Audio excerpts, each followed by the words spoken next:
ঝিকিমিকি পিঠা বা ছিটা পিঠা, এই পিঠা বানানোটা মূলত হাতের কৌশল লাগে।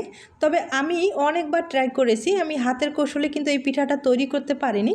তাই খুব সহজ পদ্ধতিতে আজকে দেখিয়ে দিব। হয়তোবা আমার মতো অনেকেই আছে হাতের কৌশলে এই পিঠাটা তৈরি করতে পারে না। আজকে কিন্তু খুব সহজেই এই পিঠাটা আমি তৈরি করে নেব। প্রথমে কিন্তু একটা ব্যাটার তৈরি করে নিলাম। এখানে চালের গুঁড়ো আর ময়দা একসঙ্গেই মিক্স করে একটা ব্যাটার তৈরি করে নিলাম। আমি কিছুটা ফুড কালার দিয়েছি।